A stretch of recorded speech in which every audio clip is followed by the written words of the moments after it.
এই যে মোফাক্কেরুল, ও ফুটেজ লিবার জন্য প্রায় সময় দেখেছি সব জায়গায় যে ফুটেজ লিবার জন্য এমন কিছু কিছু হাঁকাহাঁকি করে যেন মনে হয় বিরাট কিছু একটা ব্যাপার।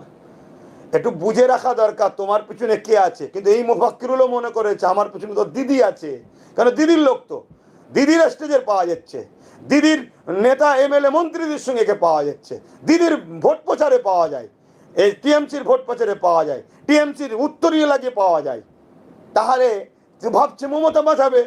আজকে বোঝো এই সরকার তার দলের একটা একটা একটা একটা লোককে কিভাবে নিজের ভাবে জেলে দিচ্ছে বিগত দিন দেখে এখনো জ্ঞান ফিরছে না।